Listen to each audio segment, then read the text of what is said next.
Shalom, shalom. Selamat malam buat Indonesia dan selamat pagi buat yang ada di Amerika, karena ada beberapa orang di Zoom ini yang datangnya sama dari saya, dari East Coast, dari Amerika ya. Baik Bapak Ibu, hari ini kita kembali belajar sejarah penebusan.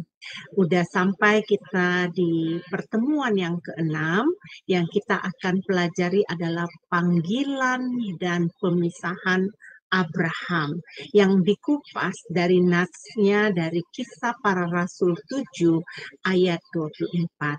Bapak Ibu, pastikan Anda menyimak acara ini karena dari pelajaran sejarah penebusan banyak sekali ungkapan-ungkapan yang disampaikan kepada banyak orang dan mereka bisa menerima pemahaman yang baru ya.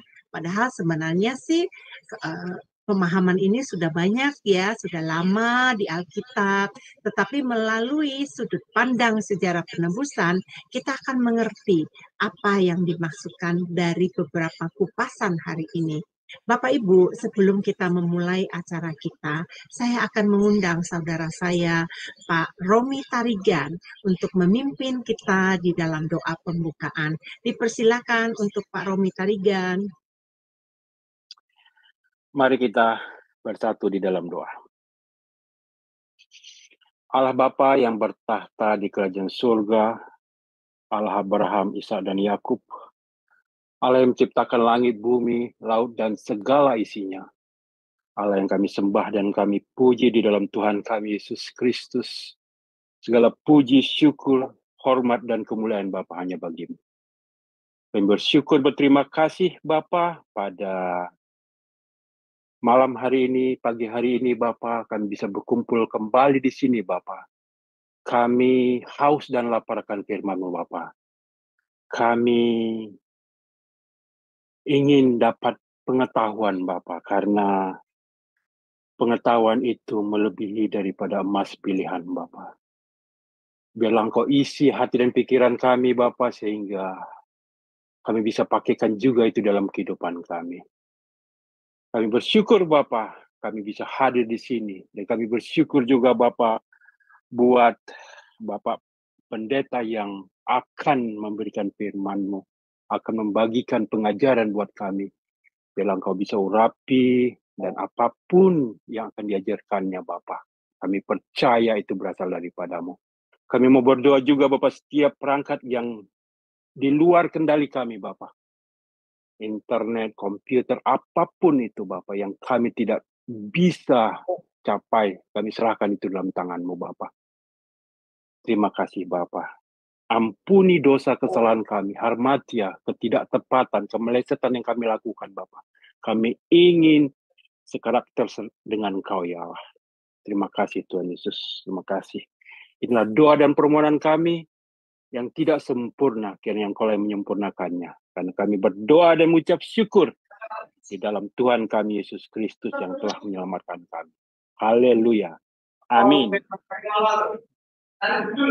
Amin, amin. Terima kasih, Tuhan Yesus memberkati ya. Ya, untuk Pak Romi, doanya sangat powerful. Thank you so much ya. Dan Bapak Ibu yang terkasih, sebelum kita mau mengikuti pelajaran, mari kita simak dulu profil dari Pak Yudi. Dia adalah dosen juga yang mengajarkan kita malam hari ini. Dipersilakan.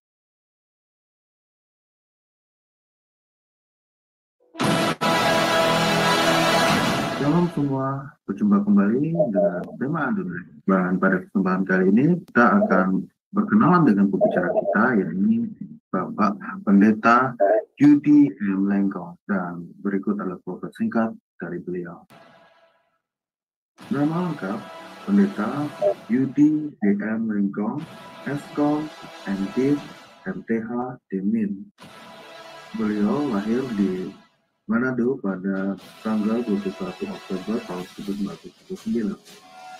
Alma mater, Sarjana Komputer Eskom di Universitas Bina Nusantara, Jakarta pada tahun 2003. Master of Divinity MDiv di The Presbyterian General Assembly Theological Seminary, Florida, US pada tahun 2010.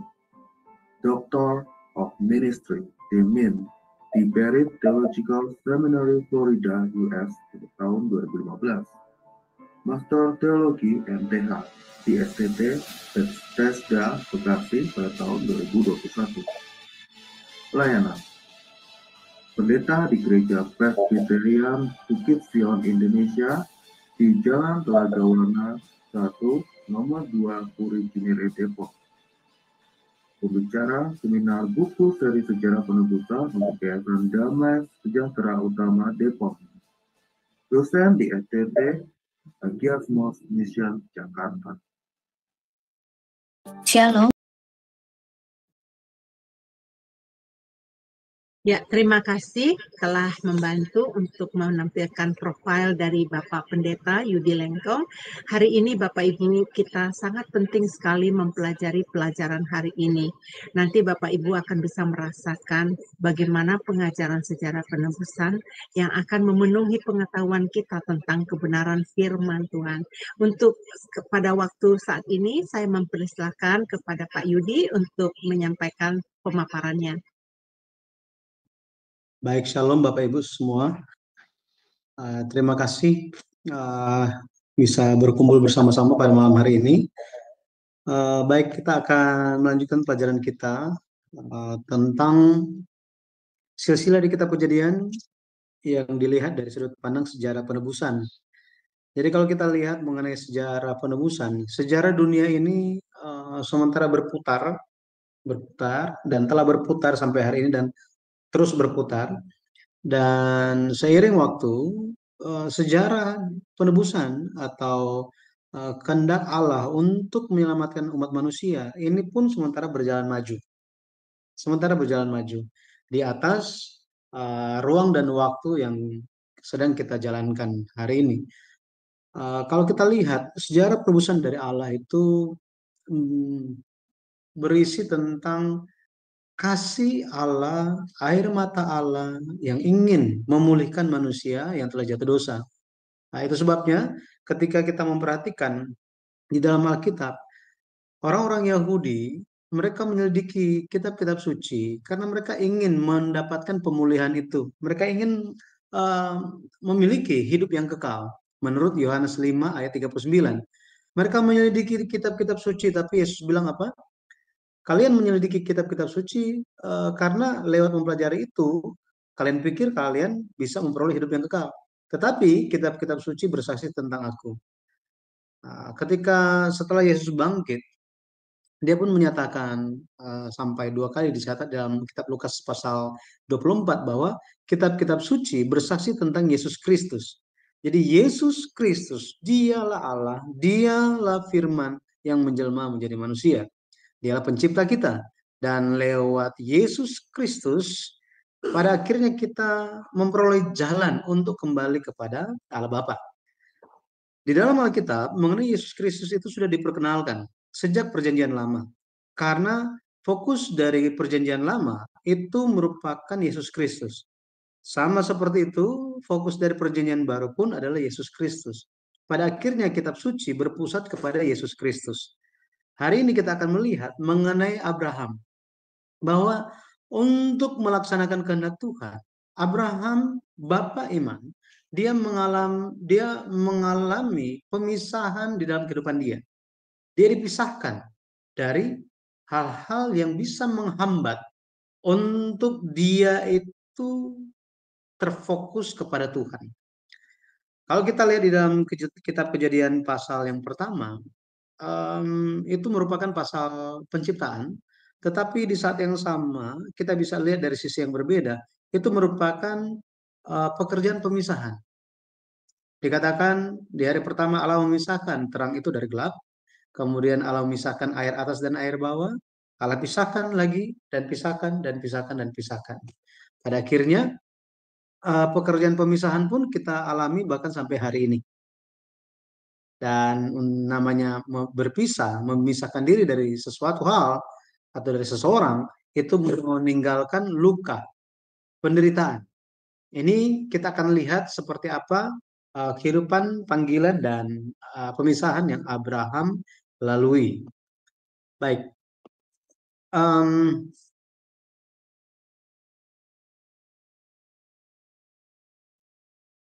Oke. Kita akan lihat mengenai pemisahan Abraham. Kita lihat terlebih dahulu Kejadian, atau kita langsung ke Kisah Para Rasul, maaf.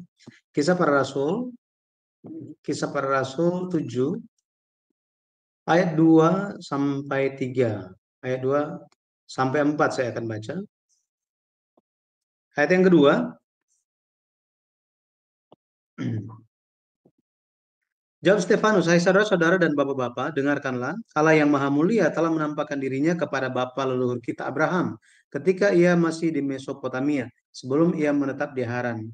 Dan berfirman kepadanya, keluarlah dari negerimu dan dari sanak saudaramu, dan pergilah ke negeri yang akan kutunjukkan kepadamu. Ayat yang keempat, maka keluarlah ia dari negeri orang Kasdim, lalu menetap di Haran.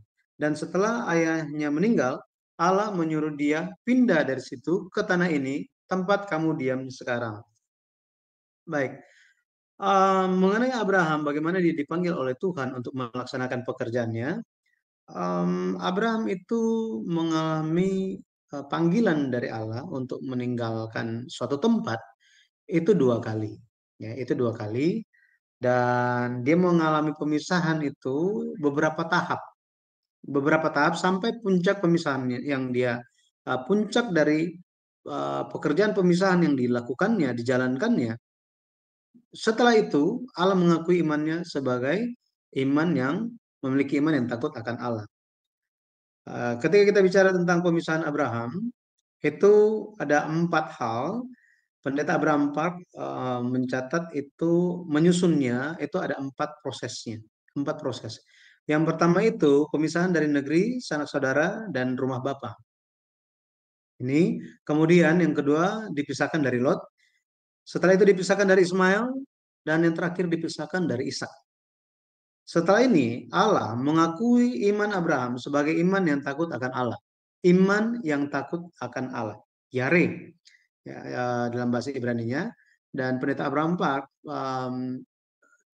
dia di dalam bukunya dia mengatakan bahwa iman Abraham takut akan Allah ini, iman yang takut akan Allah itu iman yang seperti apa? Mengandung hal seperti apa?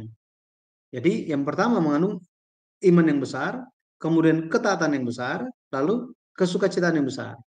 Jadi memiliki iman kepada Allah yang besar, kemudian taat sepenuhnya kepada Allah, dan ada sukacita. Ada sukacita di dalam iman kepada Allah. Nah, saya percaya ini pun menjadi iman yang perlu kita miliki. Iman yang takut akan Allah.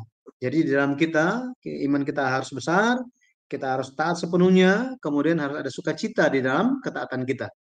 Kadang-kadang kalau ketaatan bisa terpaksa gitu ya, tetapi harus dengan sukacita baru dikatakan takut akan Allah. Baik, kita akan lihat yang pertama pemisahan dari negerinya, dari sanak saudaranya, dan dari rumah bapaknya. Abraham mendapatkan 2 panggilan dari Allah untuk meninggalkan tempat tinggalnya 2 kali, ya, 2 kali. Yang pertama itu di Ur Kasdim. Ini dicatat di Kisah 7 ayat 2 sampai 3. Kemudian panggilan yang kedua itu di Haran. Di Haran. Kejadian 12 ayat yang pertama. Kita akan lihat mengenai perbedaan-perbedaannya. Mengenai hal ini, banyak orang yang hanya tahu Abraham hanya dipanggil 1 kali saja. Ya, 1 kali saja. Jadi ini adalah Ur Kasdim, ya, Ur Kasdim di Babel. Dia dipanggil, dan dalam panggilan pertama Abraham pergi ke Haran. Sebenarnya bukan Haran menjadi tujuan Allah. Tujuan Allah itu adalah Kanaan. Tetapi Abraham dalam panggilan yang pertama, dia itu keluar dari Ur Kasdim, dia pergi ke Haran.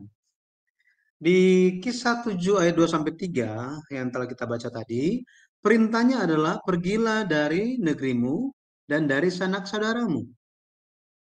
Dari negerimu dan dari sanak saudaramu.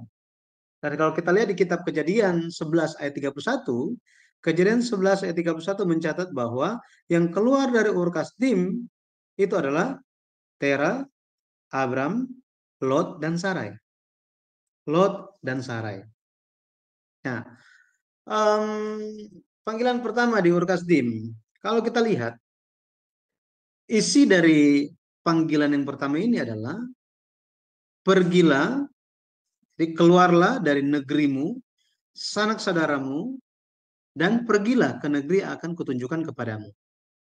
Nah, lanjutan dari bagian Alkitab ini, ayat Alkitab ini, itu ada di Kisah Para Rasul sebenarnya.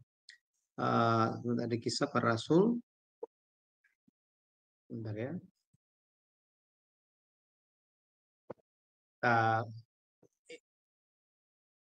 Dari Kisah Para Rasul 7 ayat 2-3, kita akan lihat lanjutan ceritanya di kitab Kejadian. Kejadian pasal 11 ayat yang ke-31. Kejadian 11 ayat 31 dikatakan, lalu Tera membawa Abram anaknya serta cucunya Lot, yaitu anak Haran, dan Sarai menantunya, istri Abram anaknya. Ia berangkat bersama-sama dengan mereka dari Ur Kasdim untuk pergi ke tanah Kanaan, lalu sampailah mereka ke Haran dan menetap di sana. Jadi mereka meninggalkan Ur Kasdim untuk pergi ke tanah Kanaan. Tetapi dikatakan mereka tiba di Haran. Haran ini bukan tanah Kanaan. Bukanlah tanah Kanaan. Kalau kita lihat petanya, Haran itu ada di atas ini. Ya. Ini wilayah Syria sebenarnya, wilayah Syria. Di dekatnya di bagian bawah ini ada Aleppo. Ini ibu kota Syria hari ini, Suriah, ya. Nah, sangat terkenal dalam 10 tahun terakhir gitu ya. Ada ISIS di situ. Jadi tujuannya pergi ke Kanaan, tetapi mereka itu mampir di Haran katanya. Mampir di Haran. Yang pergi Tera, Abram, Lot, dan Sarai. Nah, di sini Abram taat. Tetapi kenapa? Sebenarnya Abraham yang dipanggil, Tera yang pergi. Seolah-olah yang muncul atau yang dominan di sini adalah Tera. Lalu Tera membawa Abraham. Padahal panggilan dari Allah itu bukan kepada Tera, melainkan kepada Abraham. Dikatakan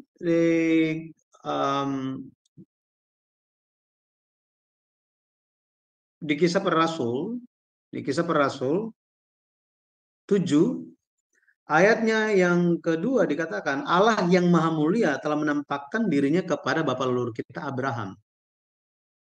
Nah, ada ekspresi Allah yang Maha Mulia. Allah yang Maha Mulia menurut kitab Mazmur, Allah yang Maha Mulia ini menunjuk kepada Allah yang suaranya itu mengguntur, ya. Suaranya itu mengguntur, ya.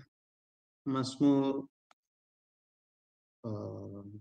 bentar ya, Mazmur 29, Mazmur 29 ayat yang ketiga, suara Tuhan di atas air, Allah yang mulia mengguntur, Tuhan di atas air yang besar.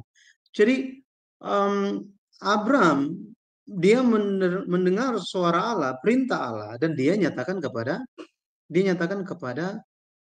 ayahnya tentang penglihatan yang dia alami. Bagaimana Allah bertemu dengan dia. Allah menampakkan diri kepada Abraham.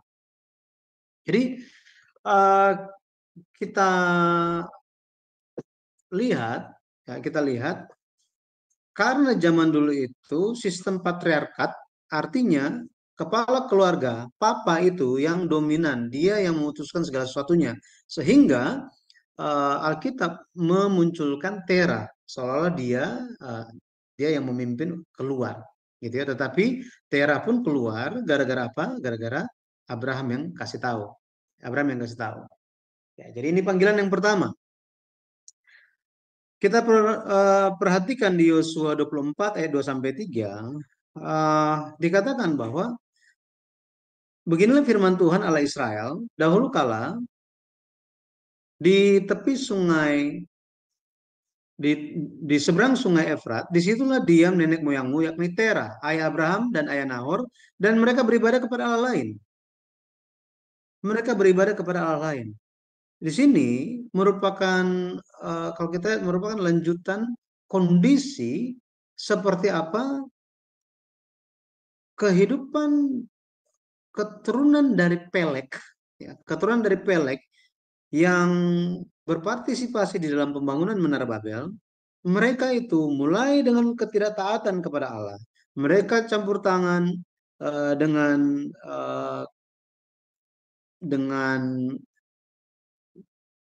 penguasa waktu itu adalah Nimrod yang membangun Babel. Yang terjadi adalah generasi-generasi selanjutnya mereka makin jauh dan makin jauh dari Tuhan. Itu sebabnya Yosua 24 menyatakan bahwa di seberang sungai Efrat, Terah, ayah Abraham dan ayah Nahor, ini mereka beribadah kepada Allah lain. Mereka di sini menunjuk kepada bapak-bapak leluhur setelah Pelek. Ya, setelah Pelek. Pelek, Rehu, Serug, Nahor, Terah. Terah pun kalau kita hitung tahun-tahun kehidupan, Terah mengetahui bahwa bapak-bapak leluhur iman itu mereka masih hidup panjang umur, tetapi Pelek mulai mati, Nahor mati, Serug mati, Rehu mati. Dia mengalami ketakutan mengenai hal itu sehingga ketika Abraham memberitahukan mengenai Allah yang menampakkan diri, pesan dari Allah yang Maha Mulia itu, Terah langsung ambil keputusan bahwa Abraham dan Lot serta Terah, Abraham, Lot serta mantu dia yaitu Sarai untuk pergi. Gitu. Nah, jadi kita bisa lihat mereka beribadah kepada Allah lain. Jadi meninggalkan Ur Kasdim ini menunjuk kepada meninggalkan tempat penyembahan berhala. Meninggalkan tempat penyembahan berhala. Di Ur Kasdim, di sana terkenal dengan menyembah dewa bulan dan banyak dewa yang lain. Ya. Yang panggilan kedua itu dari Haran. Dari Haran. Di Kisah 7 ayat 4 diulangi lagi di situ bahwa perintah Allah kepada Abraham adalah dia harus pergi keluar meninggalkan negeri sanak saudara dan rumah bapaknya. Pada waktu itu kalau kita lihat yang pergi sesuai dengan catatan Kejadian 12 ayat 5, Abram, Sarai, dan Lot. Nah, kita ingat tadi kalau dari Ur Kasdim kita bandingkan saat ini Terahnya sudah tidak ada. Gitu ya, Terahnya sudah tidak ada. Nah, kalau kita lihat Kejadian 11 ayat 31, ya, Kejadian 11 ayat 31 dikatakan, ia berangkat bersama-sama dengan mereka dari Ur Kasdim untuk pergi ke tanah Kanaan, lalu sampailah mereka ke Haran menetap di sana. Kejadian 7 ayat 4, ini kalau kita lihat di bagian B, dikatakan setelah ayahnya meninggal. Jadi setelah ayahnya meninggal, ayah dari siapa? Ayah dari Abraham, yaitu Terah. Jadi setelah Terah meninggal, Allah menyuruh dia pindah dari situ ke tanah ini, tempat kamu diam sekarang. Ya, tempat kamu diam sekarang. Menurut Diaken Stefanus yang penuh dengan Roh Kudus, dia katakan bahwa panggilan yang kedua yang ditujukan kepada Abraham waktu di Haran, Abraham itu dia pindah dari Haran ke Kanaan. Ini tanah ini yang dimaksud itu adalah tanah Kanaan, tanah tempat Stefanus dan semua orang sementara tinggal, gitu ya. Bahwa Abraham pindah setelah Terah meninggal. Dikatakannya seperti itu. Makanya Kejadian 12 ayat 1 dikatakan, berfirmanlah Tuhan kepada Abraham, pergilah dari negerimu dan dari sanak saudaramu dan dari rumah bapamu ini ke negeri yang akan kutunjukkan kepadamu. Di sini panggilan yang kedua ya, di Haran. Perintahnya apa? Pergilah dari negerimu, dari sanak saudaramu dan dari rumah bapamu ini ke negeri yang akan kutunjukkan kepadamu. Nah, kalau kita lihat sebenarnya di Haran itu bukanlah negeri Abraham, bukan. Itu bukanlah negerinya Abraham. Dia tidak ada sanak saudara sebenarnya di sana, karena em, negerinya itu adalah Ur Kasdim, sanak saudaranya itu ada di Ur Kasdim. Makan apanya? Nuggetnya? Apanya Oke. nggak apa-apa, kering.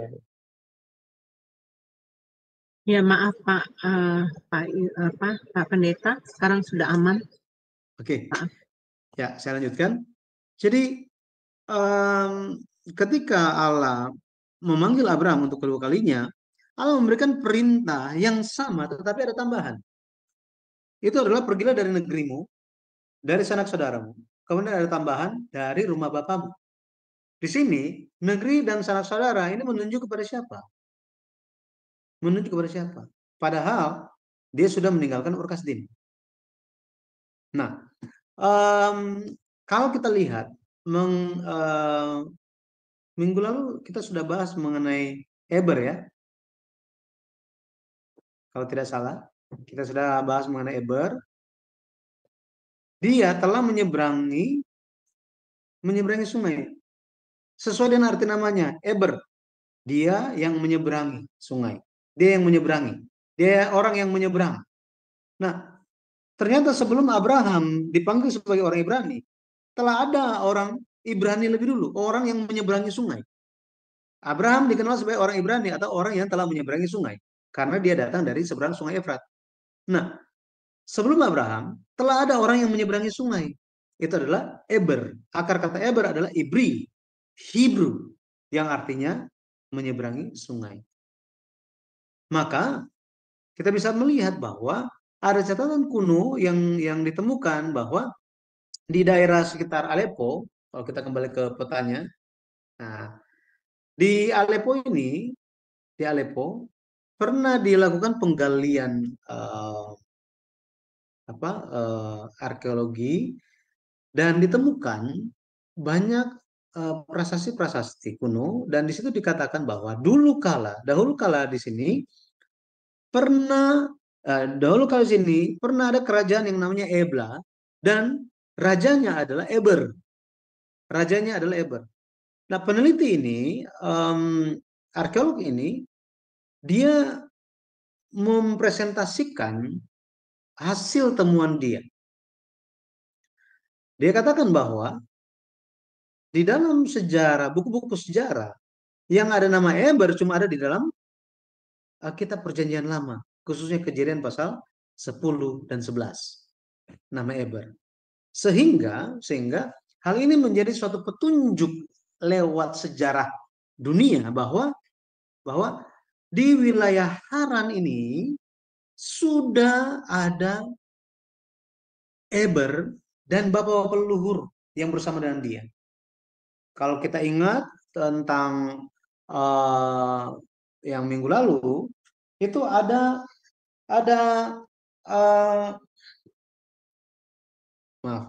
di situ ada perbandingan. Kita bisa melihat bersama-sama bahwa leluhur iman, Nuh, Sem, Arpaksad, Sela, Eber, mereka masih hidup panjang umur.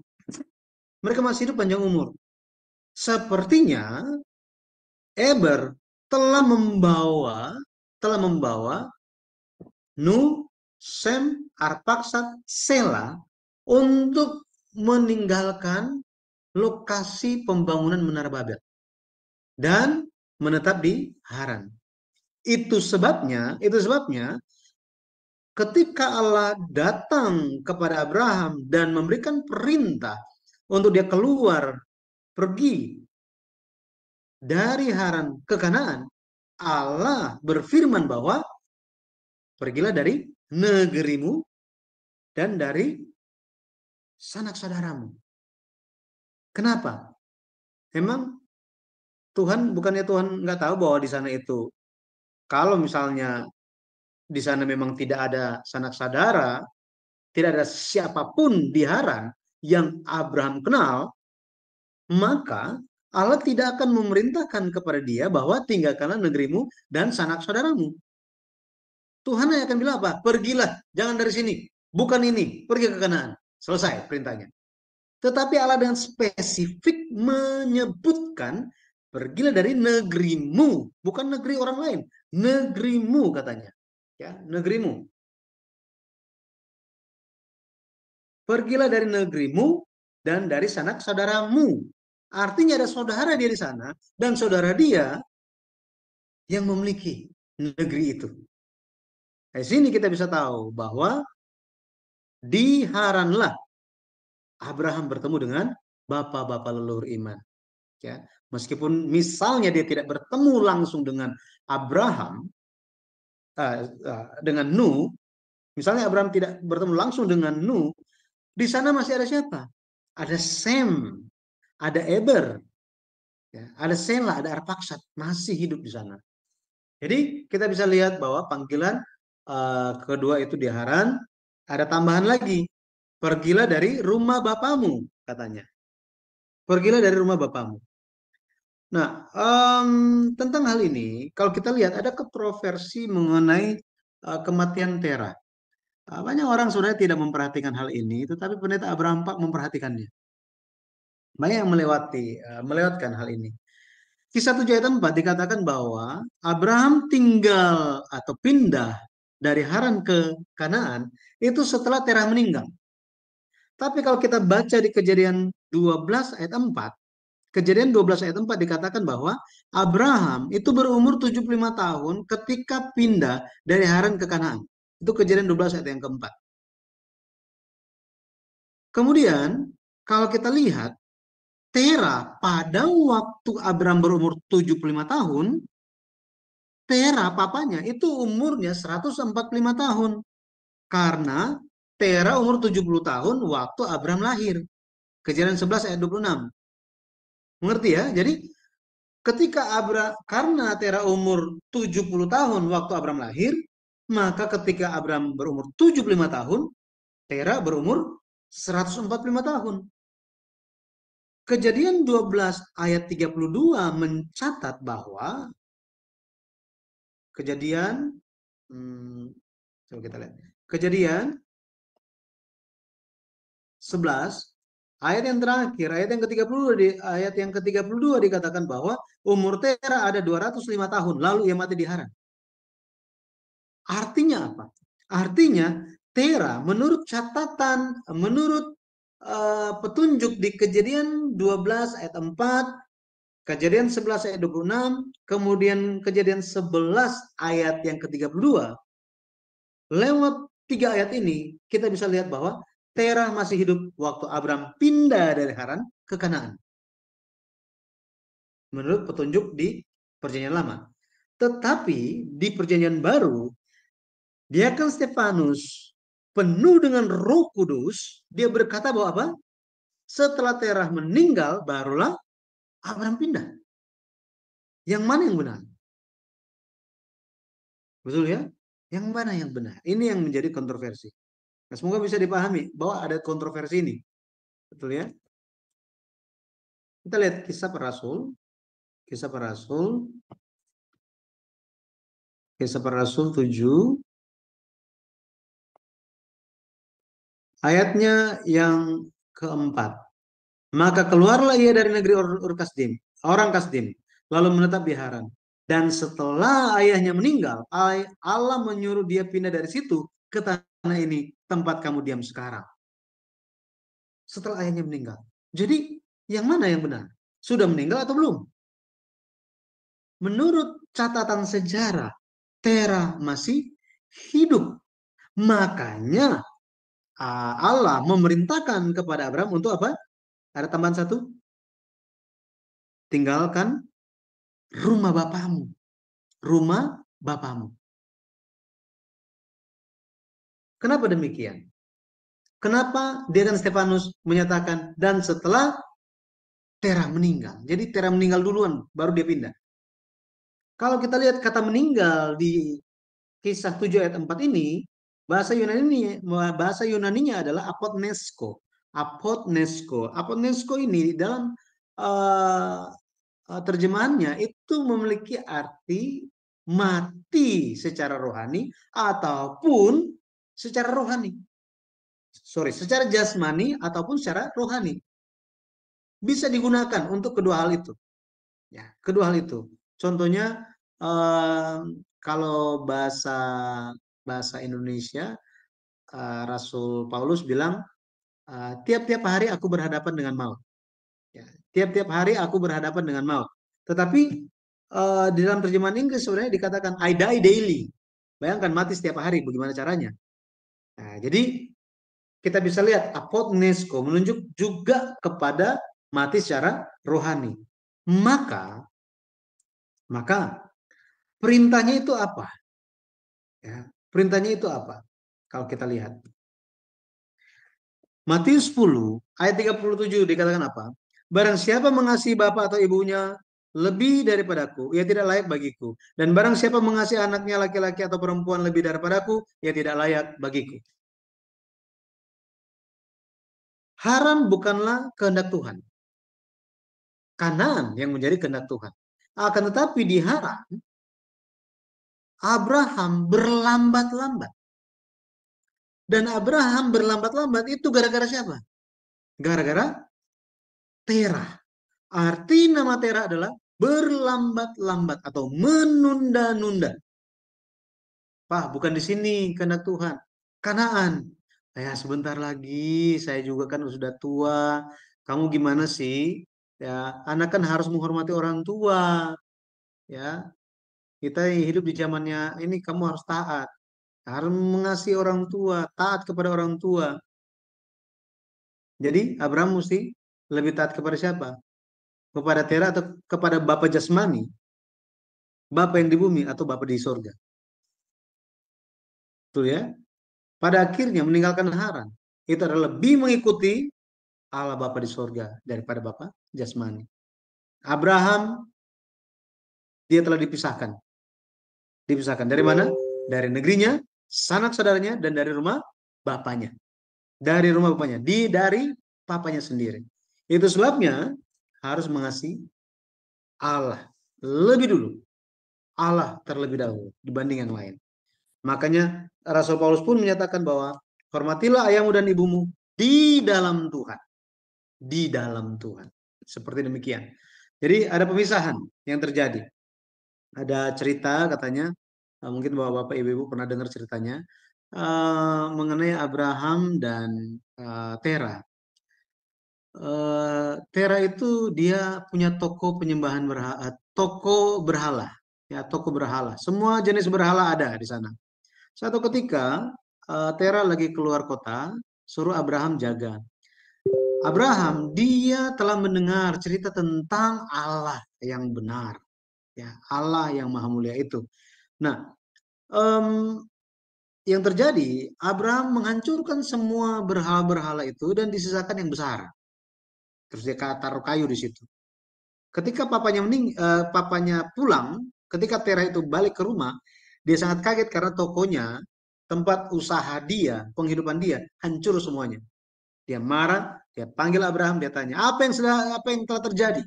Abraham bilang, oh tadi malam mereka berantem semuanya, saling nggak cocok. Dan yang benar ada yang paling besar itu. Terah bilang, mana mungkin itu terjadi? Mereka kan benda mati. Jawab dari Abraham apa? Papa sudah tahu itu semua benda mati, ngapain masih disembah? Ya, ada cerita seperti itu. Saya lupa source-nya dari mana. Nanti saya coba ingat lagi, saya lihat catatan lagi gitu ya. Ada cerita seperti itu. Kemudian pemisahan yang kedua itu adalah pemisahan dari Lot. Pemisahan dari Lot. Kalau kita baca di Kejadian 13 ayat yang ke-9 sampai 13, ada peristiwa yang terjadi, itu adalah gembala-gembalanya Abraham dan gembala-gembalanya Lot itu berantem.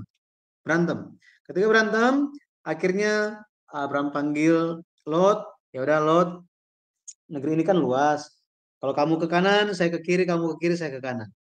Nah, waktu itu Lot seharusnya dia kan ponakannya Abraham. Harusnya dibilang apa? Ya, masa saya Om duluan dong yang pilih, om yang gimana, ya saya baru pilih yang lain. Atau ya saya tegur gembala saya tegur mereka semua supaya mereka itu pokoknya mengerti bahwa apa, saya juga, mereka juga bisa kerja, bisa ada semuanya. Itu gara-gara bersama-sama dengan ya Om Abraham. Gitu. Nanti saya tegur mereka semua. Yang penting kita tetap sama-sama. Bisa saja seperti itu kan? Akan tetapi di saat ini Alkitab menampakkan sifat asli dari Lot. Ketika Abraham bilang demikian, kalau kamu ke kiri, saya ke kanan, kamu ke kanan, saya ke kiri, dia melihat, wah lembah Yordan itu subur, seperti taman Tuhan, seperti tanah Mesir, sangat indah. Karena Lot pernah, emang Lot pernah lihat taman Tuhan? Taman Eden nggak pernah kan? Nggak pernah, tetapi dia dengar cerita semuanya. Tentang cerita, oh kok ceritanya bisa sampai ke sini? Karena Adam masih hidup semasa dengan Lamek, papanya Nuh. Dan Nuh ini masih terus hidup panjang umur, mewariskan iman. Bahkan hidup semasa dengan Abraham selama 58 tahun. Sem itu hidup lebih lama daripada Abraham. Nah, kalau kita lihat, taman Tuhan itu digambarkan hal yang sangat-sangat indah. Kemudian dibilang seperti tanah Mesir, sangat indah. Kenapa? Karena kalau kita baca di Kejadian pasal 12, ketika kelaparan terjadi, Abraham tanpa konsultasi kepada Allah pergi ke Mesir. Lot pergi ke sana lihat, wah luar biasa. Sejak waktu itu matanya Lot itu berbeda. Menurut dia apa? Wah, ini selembah Yordan ini seperti tanah Mesir, sangat-sangat indah. Maka Lot itu menggambarkan keserakahan akan dunia. Allah memisahkan Abraham dari Lot. Menunjukkan apa? Allah memisahkan Abraham dari keserakahan dunia. Keserakahan dunia. Nah, pemisahan-pemisahan ini pun ya, ini bagi kita, betul ya?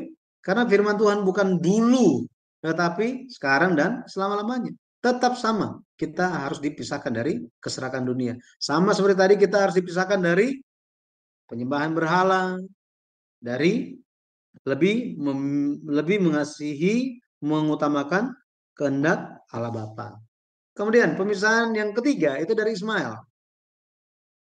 Kejadian 21 ayat yang ke-12, kemudian Galatia 4 ayat 22 sampai 23. Nah, Kejadian pasal 21 kalau kita baca, di situ dikisahkan tentang tentang Ishak ketika dia cerai susu.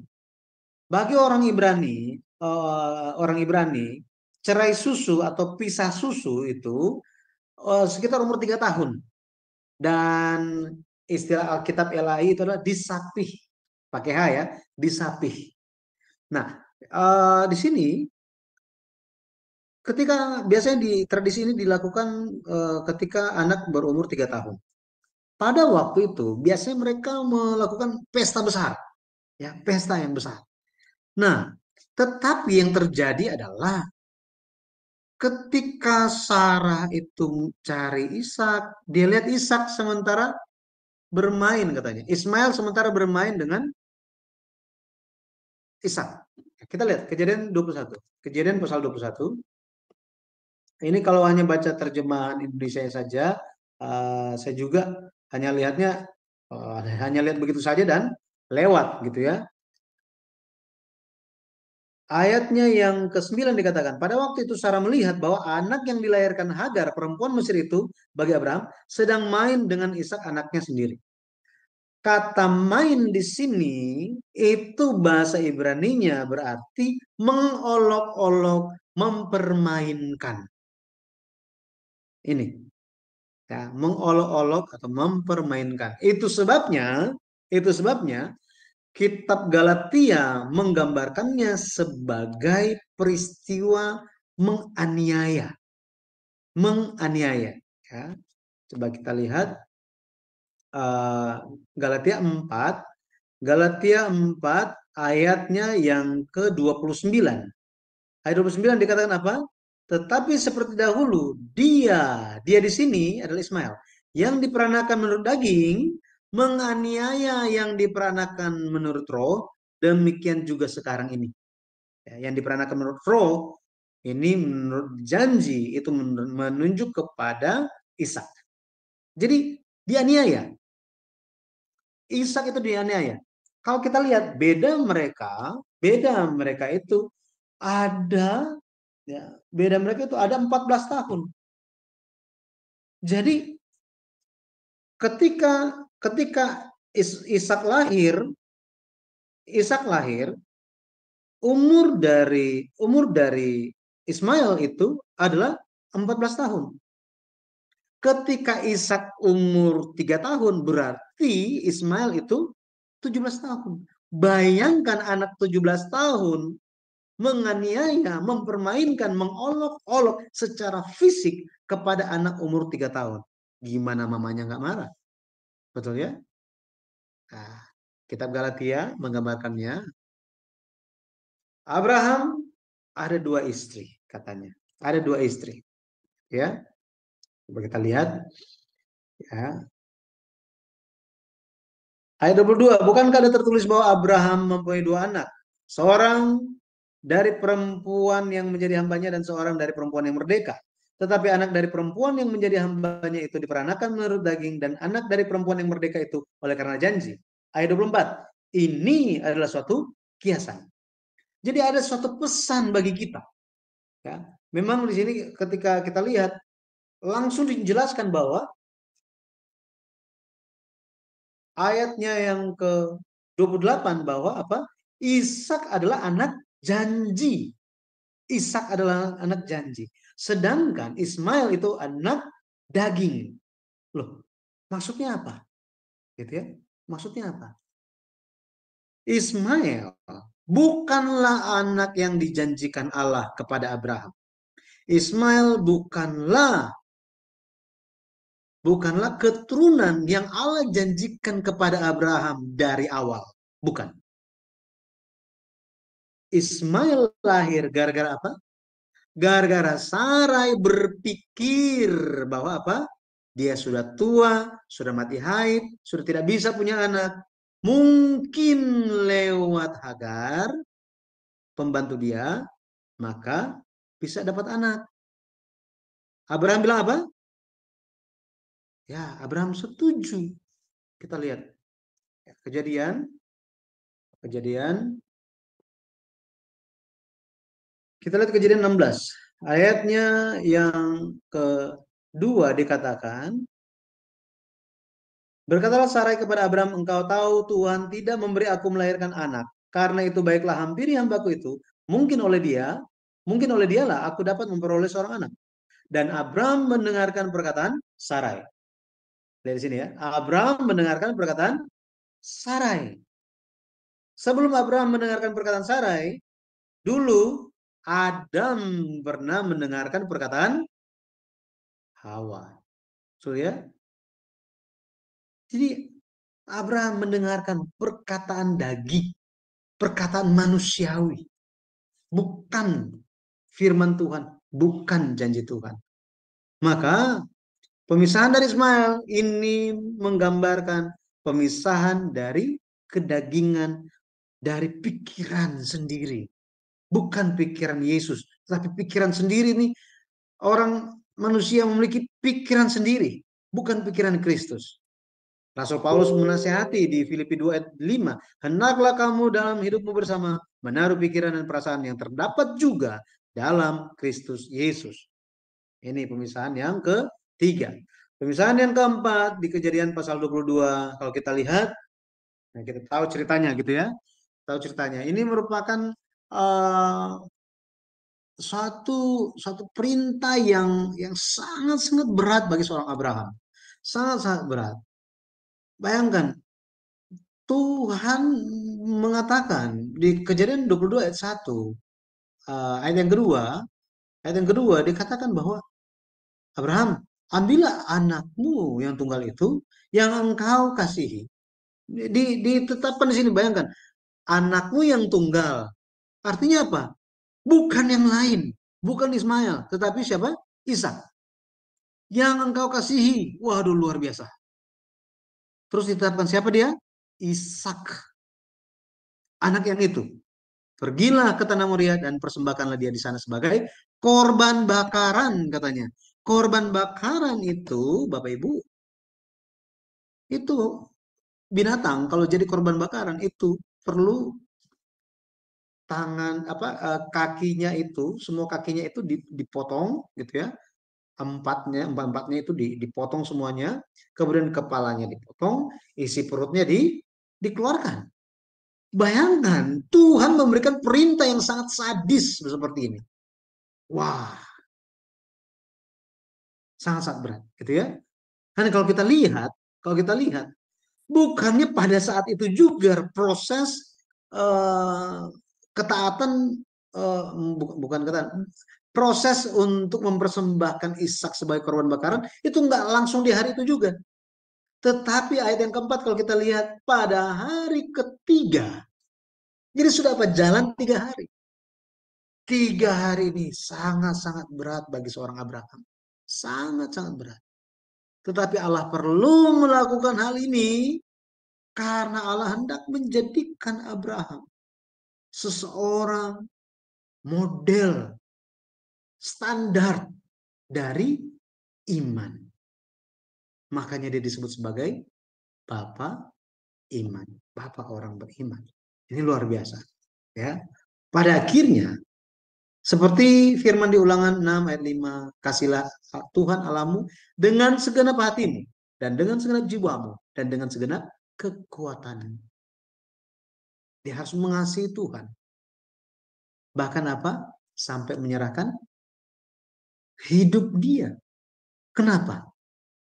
Untuk Tuhan bilang, oh ya korbankanlah dirimu sendiri. Nah, itu gampang.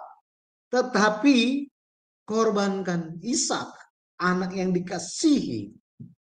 Wah, di dalam teks asli ini bukan berbicara tentang anak yang masih SD, bukan SMP, tetapi dia seorang pemuda, ya pemuda menuju dewasa yang bisa pikul kayu bakar untuk apa? Untuk memberikan korban persembahan. Bayangkan mau bakar satu domba itu perlu berapa banyak kayu api, betul ya? Ingat, bakarnya itu bukan bakar begitu aja, tetapi bakar sampai hangus habis. Wow, korban bakaran. Tetapi dia telah mengasihi Tuhan. Matius 22 ayat 37. Kasihlah Tuhan Allahmu dengan segenap hatimu, dengan segenap jiwamu, dan dengan segenap akal budimu. Mengasihi Allah itu, wow, mengasihinya sampai seperti demikian. Pemisahan dari Ishak, memisahkan diri dari hal yang kita kasihi melebihi Tuhan. Melebihi Tuhan. Jadi pada akhirnya, apa berkat yang dia terima? Yang pertama, dia menerima pengakuan atas imannya. Pengakuan atas imannya. Makanya, ketika kita berdiri di hadapan Allah, maka kita pun akan diakui di hadapan malaikat-malaikat. Luar biasa. Kejadian 22 ayat 12. Lalu ia berfirman, jangan bunuh anak itu dan jangan kau apa-apakan dia, sebab telah kuketahui sekarang bahwa engkau takut akan Allah dan engkau tidak segan-segan untuk menyerahkan anakmu yang tunggal kepadaku. Allah mengakui imannya sebagai iman yang takut akan Allah. Dia ada iman yang besar, dia ada ketaatan yang besar, dia ada sukacita yang besar. Yang kedua, dia menerima berkat yang luar biasa di sini. Ini diekspresikan di Kejadian 22 ayat 17. Maka aku akan memberkati engkau berlimpah-limpah. Ini luar biasa. Berlimpah-limpah. Dan membuat keturunanmu sangat banyak seperti bintang di langit dan seperti pasir di tepi laut, dan keturunanmu itu akan menduduki kota-kota musuhnya. Wow. Menjadi pemenang. Bukan cuma berkat berlimpah saja, tetapi nggak ada lawan. Orang timur bilang, saya nggak ada lawan. Gitu ya. Berkat yang luar biasa. Berkat yang luar biasa. Yang ketiga, dia menjadi sumber berkat. Ayat 18. Oleh keturunanmu lah semua bangsa di bumi akan mendapat berkat karena engkau mendengarkan firman-Ku. Keturunan di sini Kitab Galatia pasal 3 katakan apa? Bukan kepada keturunanmu seolah-olah banyak orang, tetapi kepada satu keturunanmu, yaitu Yesus Kristus. Pada akhirnya semua bangsa di bumi ini, termasuk Indonesia, termasuk orang Medan, orang Batak, orang Manado, orang Papua, orang Jawa, orang Sumatera, Kalimantan, dimanapun, semua bangsa dapat berkat lewat siapa? Lewat Yesus Kristus. Dikatakan, oleh keterangan mula, semua bangsa di bumi akan mendapat berkat. Berkat itu, dia menjadi sumber berkat. Lewat Abraham, datanglah Yesus Kristus, sumber berkat yang sejati. Bagaimana? Apa alasan dia menerima semua berkat ini? Karena mendengarkan firman. Saya percaya kita semua yang hadir hari ini, yang rindu untuk mencari tahu akan firman Tuhan, akan kebenaran, kita pun diberkati gara-gara mendengarkan firman Tuhan. Haleluya. Yang terakhir, jadi Kisah 12 ayat 2-3, aku akan membuat engkau menjadi bangsa yang besar dan memberkati engkau serta membuat namamu masyhur dan engkau akan menjadi berkat. Aku akan memberkati orang-orang yang memberkati engkau dan mengutuk orang-orang yang mengutuk engkau. Dan olehmu semua kaum di muka bumi akan mendapat berkat. Jadi Tuhan tegaskan lagi, semua kaum akan dapat berkat lewat kamu, katanya. Ya, pada akhirnya jalan pemisahan kudus itu bagi kita hari ini, kita harus keluar dari Babel, katanya. Ya, Wahyu 18 ayat 4, hidup dikuduskan terpisah dari dunia, menjaga kekudusan, menolak ajaran liberal yang berdasarkan teori sekuler yang menyimpang dari firman. Ini semua harus kita lalui. Karena pemisahan, pengudusan, itu artinya apa? Dipisahkan, dikeluarkan yang bukan kehendak Tuhan. Yang bukan kehendak Tuhan. Ketika kita mengalami pemisahan itu, tidak terluput kita juga mengalami penderitaan. Tapi meskipun di tengah-tengah penderitaan, kita perlu ingat dan percaya bahwa apa? Allah beserta kita. Allah beserta kita. Immanuel. Hari ini kiranya kita menerima berkat yang luar biasa dari Allah Bapa kita. Haleluya. Amin. Terima kasih. Saya kembalikan kepada host. Iya, terima kasih banyak Pak Pendeta Yudi. Wah, ini pelajaran yang sangat luar biasa. Bapak Ibu melihat bagaimana pengajaran sejarah penembusan yang sistematis ya. Jadi kita terperinci bagaimana pemisahan Bapak Abraham kita dari beberapa hal yang tadi telah dijabarkan. Tapi sebelum ruang tanya jawab, nanti diberikan kesempatan kepada Bapak Ibu untuk bertanya langsung kepada Pak narasumber. Bapak Ibu baru pertama sekali mendengarkannya. Apakah Bapak Ibu ada yang ingin bertanya? Ya silakan. Saya akan menyampaikan pertanyaan ini kepada Pak Yudi. Ini mewakili beberapa orang ya. Pak Pendeta Yudi, tadi Bapak Pendeta Yudi menampilkan bahwa istri Abraham itu ada dua. Nah, bagaimana yang kebenarannya? Sebab ada juga pendapat dari beberapa orang ya mengatakan bahwa si Hagar itu adalah si Keturah yang telah digantikan namanya. Jadi istrinya Abraham itu adalah dua. Nah, menurut Pak Pendeta Yudi, minta penjelasannya mengenai tampilan tadi layar itu, biar supaya mereka bisa mengetahuinya. Silakan Pak. Baik, terima kasih Ibu. Terima kasih atas pertanyaan yang telah disampaikan. Jadi kita melihat itu hanya berdasarkan Galatia pasal 4. Tadi saya sampaikan ya, Galatia pasal 4. Untuk sebagai penjelasan bahwa Ismail itu menunjukkan, pemisahan dari Ismail menunjukkan atau memiliki makna, dilihat dari sudut pandang sejarah penulisan, makna pemisahan itu adalah memisahkan dari pikiran daging, pikiran manusiawi, manusia sendiri, gitu ya. Kita sementara bahas topik itu, sehingga kitab Galatia hanya membandingkan Sarah dan Hagar, ya, Sarah dan Hagar. Rasul Paulus menyebutkan dua, Ya, istrinya ada dua katanya ya, ada dua. Sebenarnya nggak secara langsung bilangnya istri gitu ya, mungkin yang saya sampaikan itu sedikit membingungkan, maaf ya.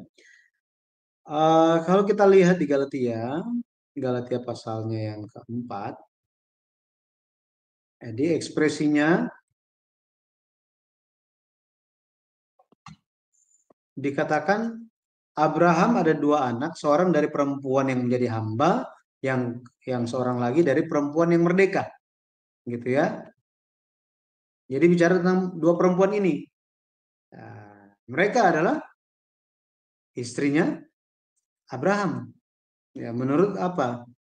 Saya share dulu ya ayat-ayatnya supaya kita bisa lihat bersama-sama. Silakan. Baik. Oke. Jadi Galatia 4 ayatnya yang ke-22 dikatakan, bukankah ada tertulis bahwa Abraham mempunyai dua anak, seorang dari perempuan yang menjadi hambanya dan seorang dari perempuan yang merdeka, gitu ya. Tetapi kalau kita lihat di kitab Kejadian pasal 16 ayatnya yang pertama dikatakan, adapun Sarai istri Abraham itu. Ayat yang ketiga dikatakan apa?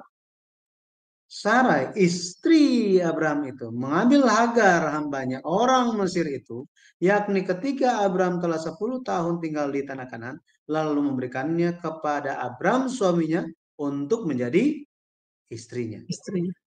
Jadi mau sebutan itu gundik kah, selir, istri, tetap memiliki saya nggak bilang makna yang sama, tetapi tujuan adalah untuk mendapatkan keturunan.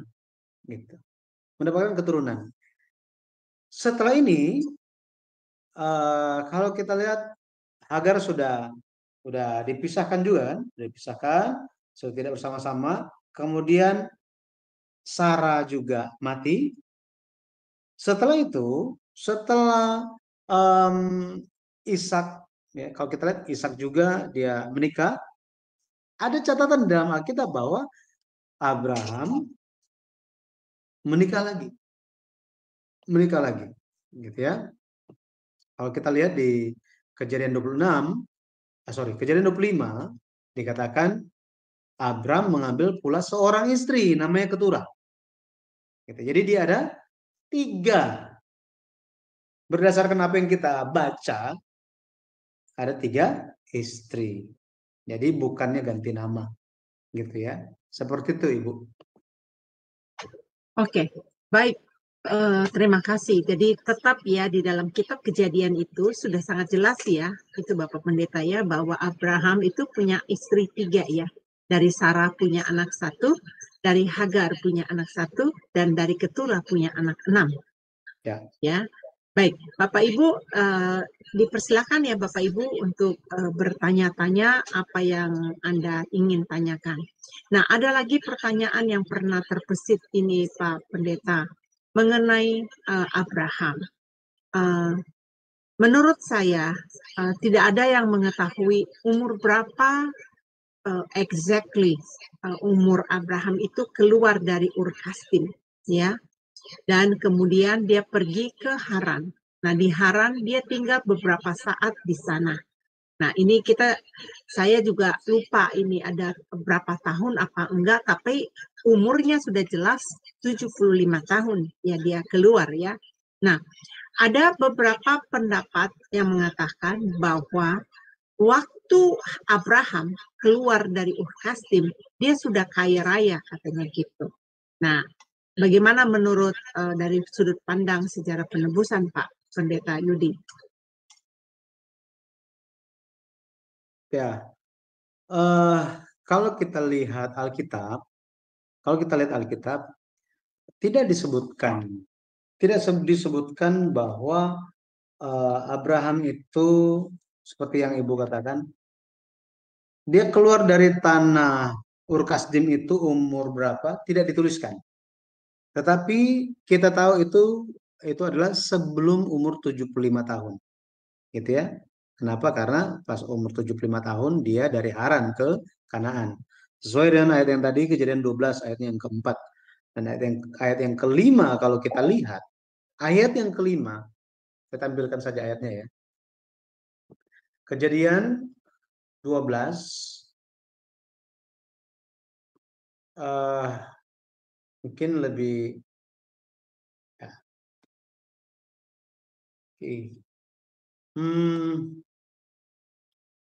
Ya. Ayat yang kelima dikatakan begini. Abram membawa Sarai istrinya dan Lot anak saudaranya dan segala harta benda yang didapat mereka dan orang-orang yang diperoleh mereka di Haran. Mereka berangkat ke tanah Kanaan lalu sampai di situ. Jadi ada catatan ini ya. Kita garis bawah dulu di sini bahwa Alkitab mencatat bahwa dia memperoleh harta benda dan orang-orang, ya, pekerja-pekerja, hamba, itu di Haran. Kemudian kalau kita baca di ayatnya yang ke-16, ayat yang ke-16, dikatakan Firaun menyambut, jadi ketika ke Mesir, Firaun menyambut Abram dengan baik-baik, karena ia mengingini perempuan itu Sarah gitu ya.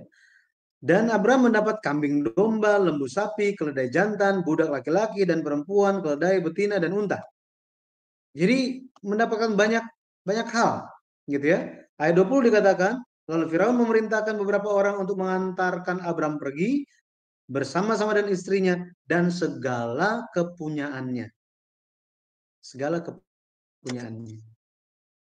Jadi kita bisa lihat dan membandingkan di Kejadian pasal 11 ayatnya yang ke-31, ayat 31 dikatakan apa? Lalu Tera membawa Abram anaknya serta cucunya Lot yaitu anak Haran dan Sarai menantunya, istri Abram anaknya. Ia berangkat bersama-sama dengan mereka dari Ur Kasdim untuk pergi ke tanah Kanaan. Lalu sampailah mereka ke Haran dan menetap di sana. Lewat 3 ayat ini kita bisa membandingkan. Allah menekankan bahwa ketika panggilan pertama itu diberikan, tidak ada catatan dia memiliki apa saja, gitu ya. Tetapi mungkin dia sudah ada memiliki sesuatu hal, kita tidak tahu. Alkitab tidak catat. Akan tetapi Alkitab mencatat setelah dia dipanggil dari Haran, Allah tekankan bahwa apa?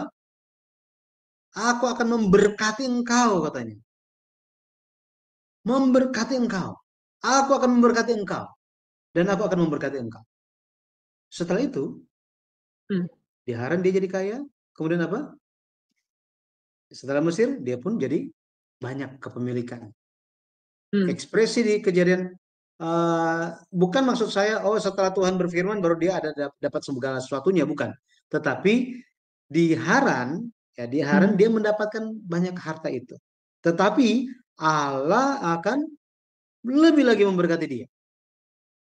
Meskipun segala hal yang dia miliki di Haran. Di Kejadian pasal 13, ekspresinya, adapun Abram sangat kaya, banyak ternak, perak dan emasnya. Nah, seperti ini. Sesuai dengan apa yang tercatat dalam Alkitab. Ya. Baik. Jadi udah jelas ya teman-teman ya, ternyata waktu dia keluar dari Ur Kasdim itu tidak ada pernyataan, tetapi setelah dia pergi ke Haran ya, Pak Pendeta ya, dia jadi banyak ternaknya, banyak hartanya. Waktu dia keluar meninggalkan Haran, di situ udah ketahuan bahwa dia banyak memiliki harta dan dia juga menjadi orang sukses ya, Bapak Pendeta. Karena dia banyak hamba-hamba yang ikut dia ya, banyak pengikutnya ya. Ya. Baik. Bapak Pendeta, di dalam teks di sini ada pertanyaan dari Ibu Eri yang bertanya begini. Pak, saya mau bertanya, ketika Abraham berada di tanah Kanaan dan saat itu terjadi bencana kelaparan yang hebat, kemudian mereka pergi ke Mesir. apakah tindakan pergi ke Mesir ini diataskan kehendak Abraham atau kehendak petunjuk Tuhan? Nah, katanya. Dan ketika di Mesir ada sesuatu tindakan Abraham yang bertentangan dengan imannya, berdusta pada Raja Mesir. Ketika itu tentang status istrinya. Minta penjelasannya, Pak. Baik, terima kasih Bu. Jadi kalau kita lihat Abraham pergi ke Mesir, dia tidak tanya Tuhan. Imannya itu dia tidak tampak. Tidak tampak. Kita bisa tahu ini dari mana? Sebenarnya di dalam buku yang ke-10, buku seri Sejarah Perebusan, maaf ya baru dalam bahasa Korea gitu ya, itu dijelaskan dengan detail. Di setiap tempat Abraham pergi itu pergi kemana saja, apa yang terjadi di sana. Apa yang terjadi di setiap tempat-tempat tersebut. Nah, Abraham ketika dia tiba di tanah Kanaan di Sikem, dia mendirikan mezbah, artinya dia menyembah Allah. Dia pergi sampai ke suatu wilayah antara Betel dan Ai. Dia mendirikan mezbah di sana. Kemudian dia pergi ke Mesir, tidak ditulis dia mendirikan mezbah di sana. Setelah dia kembali dari Mesir, pergi ke Betel dan Ai, antara Betel dan Ai, dia pergi mendirikan mezbah dia yang dulu. Ketika dia pindah ke Hebron, dia mendirikan mezbah. Setiap kali perjalanan dia pindah-pindah tempat, dia selalu mendirikan mezbah, kecuali di Mesir.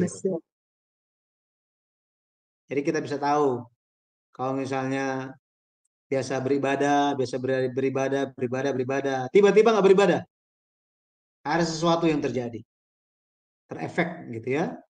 Lebih lagi, perbuatan Abraham, Tuhan tidak tutup-tutup. Tuhan tetapkan bahwa itu adalah suatu kesalahan. Dia berdusta. Dia tidak mengandalkan Allah. Dia lakukan ini sekali lagi di Kejadian pasal 18. Jadi di Kejadian 12 dia lakukan, di Kejadian 18 dia lakukan juga terhadap Raja Abimelek. Nah, maka kita bisa lihat karena kesalahan Abraham tersebut, karena turunnya iman dia, karena dia itu akhirnya karena turun imannya, dia takut, ya kan? Dia takut mati katanya. Dia takut mati. Terus apa? Dia berdusta. Akhirnya keadaan dia tidak menjadi lebih baik. Abraham membahayakan istrinya. Tetapi bukan cuma membahayakan istrinya saja. Abraham membuat jalur kedatangan Mesias itu ada di situasi kritis. Kenapa? Bayangkan kalau Tuhan tidak intervensi. Jika Tuhan tidak intervensi, Sarah pada akhirnya tidak suci lagi, betul ya? Tidak suci lagi, sudah dinodai oleh orang Mesir. Bagaimana Tuhan bisa bekerja sesuai dengan apa yang dia janjikan? Abraham, Allah nyatakan dia salah. Dia salah. Ya, tidak ditulis di situ gitu ya. Tetapi krisis itu merupakan hukuman bagi dia. Wah, hal ini ditekankan lagi. Di mana? Allah tekankan lagi kepada Ishak. Kepada Ishak. Kejadian, tadi kan di Kejadian 12 ya. Kalau kita lihat di Kejadian pasal 26, ayat yang pertama dikatakan, maka timbullah kelaparan di negeri itu. Ada keterangan, ini bukan kelaparan yang pertama yang telah terjadi pada zaman Abraham. Dikatakan apa? Bukan kelaparan yang dulu, bukan. Ini beda lagi. Tapi sangat dahsyat. Gitu ya. Waktu itu Tuhan menampakkan diri kepada Ishak dan bilang apa? Jangan pergi ke Mesir. Tegas kan? Jangan pergi ke Mesir. Diam di negeri akan kukatakan kepada. Tinggallah di negeri ini sebagai orang asing. Tuhan bilang apa? Aku akan menyertai engkau.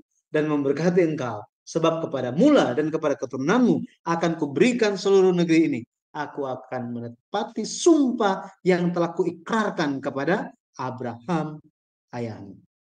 Kalau kita baca selanjutnya, ini merupakan isi perjanjian suluh yang diulang, penegasan. Maka kita bisa lihat bahwa apa?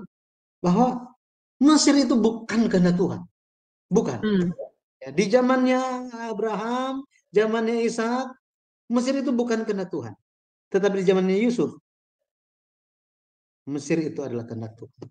Yakub pun masih ragu kalau kita lihat di kemudian hari. Nah, itu nanti kita lihat ceritanya nanti gitu ya. Tetapi Allah ya, dia tidak tutup-tutup. Dia nyatakan apa yang salah. Makanya mungkin saya membayangkan di peristiwanya posisi Ishak, di posisi Ishak, mungkin dia pernah tanya, Mami dulu sama Papi ketemunya gimana? Gitu ya. Oh, terus gimana? Wah, mungkin salah satu ceritanya apa? Papi kamu gila itu dulu. Dibawa ke Mesir. Waduh. Wah, Mami hampir direbut orang. Oh ya? Waduh seru nih. Kayak apa? Korean drama gitu ya. Jadi Ishak pun tahu bahwa apa? Bahwa harus ikut Tuhan. Ada peristiwa-peristiwa yang telah terjadi di zaman papanya dia. Abraham, dia melihat Ishak dan dia apa? Dia ceritakan apa yang terjadi. Seperti apa kehendak Tuhan. Kita sebagai orang tua pun melakukan hal yang sama. Jika ada kesalahan, pernah melakukan kesalahan, kita akan kasih tahu anak kita supaya apa? Jangan lakukan kesalahan itu. Tuhan intervensi dan apa? Bilang lagi, tegaskan kepada Ishak, jangan pergi ke Mesir. Jika Tuhan tidak intervensi kepada Abraham di waktu dia di Mesir, waduh, kacau balau dunia ini. Betul ya? Abraham, wah gimana? Semua dipertanyakan. Gitu ya? Dipertanyakan. Akan tetapi Allah dia meskipun Abraham yang hendak dilatih menjadi alat pekerjaan penebusan, menjalankan pekerjaan keselamatan yang baru, melakukan kesalahan, Allah tidak meninggalkan dia. Gitu ya. Bukan untuk membenarkan, bukan. Tetapi untuk menyadarkan dia, keluarkan dia supaya dia belajar dari kesalahannya. Ya, sama kita juga hari ini. Gitu Ibu. Ya, katanya Ibu Eri, katanya terima kasih, pertanyaannya ya, sangat jelas jawabannya katanya. Nah, ini ada pertanyaan lagi dikirim ke saya mengenai imannya Abraham. Berarti waktu dia masih di Ur Kasdim, dia bukan orang yang beriman ya, katanya gitu. Ya, mungkin Pak Budi bisa menjawabnya. Jadi kalau kita lihat, Abraham itu tinggal di dalam keluarga yang menyembah berhala. Iya. Di Ur Kasdim. Yosua 23 menyatakan hal itu, ayat yang kedua, 3, kemudian yang ke-15 atau 14. Di situ dikatakan bahwa keluarga Abraham itu menyembah berhala. Akan tetapi bisa diduga bahwa di dalam Abraham itu ada suatu apa ya, penolakan terhadap kondisi di waktu itu. Ya, kondisi di waktu itu. Kenapa? Kok bisa gitu? Betul ya? Karena begini. Tuhan bekerja melalui bapak-bapak leluhur iman itu. Bukannya bapak-bapak leluhur iman ini nggak tahu apa-apa tentang Tuhan. Ini, bukannya mereka nggak tahu apa-apa tentang Tuhan, bukan. Mereka masih tahu. Meskipun jaraknya jauh, itu masih berkabar. Apakah ada bukti dalam Alkitab? Ini, ya. Jadi meskipun Abraham itu tinggalnya di Ur Kasdim, Nuh, Sem, Arpakshad, Sela yang bertinggalnya itu di daerah Haran, apakah masih berkabar? Bayangkan dari semua tempat, kenapa mesti berhenti di Haran? Betul ya? Emang dia tahu ada siapa di sana? Dia tahu. Apakah ada petunjuk di dalam Alkitab yang menyatakan bahwa masih saling berkabar meskipun jaraknya jauh? Ada. Gitu ya, ada. Kita lihat Kejadian, saya share screen dulu. Kejadian, kita mundur.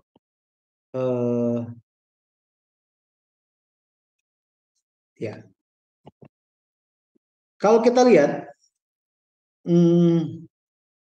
Kejadian 22, ya, Kejadian 22, ini kan peristiwa Kejadian pasal 22 itu adalah peristiwa Ishak dipersembahkan sebenarnya, gitu ya. Iman Abraham itu diuji. Tetapi pasal 22 ini tidak ditutup dengan cerita itu saja, dengan kisah itu saja. Ya. Ayat 20 dikatakan apa? Sesudah itu, nah, sesudah itu Abraham mendapat kabar. Juga Milka telah melahirkan anak-anak lelaki bagi Nahor saudaramu. Kemudian apa lagi beritanya? Hus anak sulung, Bus adiknya, dan Kemuel ayah Aram. Juga Kezet, Hazob, Pildas, Yidlaf, dan Betuel. Dan Betuel memperankan Ribka. Kedelapan orang inilah dilahirkan Milka bagi Nahor, saudara Abraham itu. Dan gundik Nahor yang namanya Reuma melahirkan anak juga yang Teba, Gaham, Tahas, dan Maakah. Bisa lihat di sini tentang Ribka ini sudah diketahui gara-gara apa? Abraham dapat WhatsApp zaman dulu. Kalau zaman sekarang gitu ya. Jadi Abraham mendapatkan kabar. Padahal mereka itu hidupnya di tempat yang berbeda. Jaraknya sangat jauh antara Haran dan Kanaan. Tetapi masih ada kabar. Seperti itu juga kalau kita lihat bahwa peluhur iman itu masih ada komunikasi, kabar. Setidaknya apa? Oh, itu sudah punya anak siapa? Oh, terus gimana kabarnya? Oh, ya begini-begini. Ya kita juga zaman sekarang kan terima-terima kabar. Orang-orang pada ketemuan pas kapan sih? Ada yang menikah, ada yang meninggal, terus apa? Cerita lagi keadaan keluarganya seperti apa. Atau dapat kabar ada yang datang, meskipun bukan orang itu yang datang, bukan keluarga kita yang datang, tetapi ada tetangganya mungkin datang. Gimana kabar mereka? Diceritain semuanya. Hal tersebut, Alkitab memberikan kita petunjuk bahwa komunikasi itu terjadi. Ya, seperti itu, Ibu.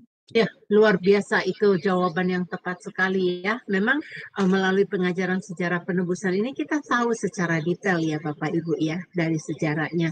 Bahkan bagaimana perjalanan Abraham itu keluar.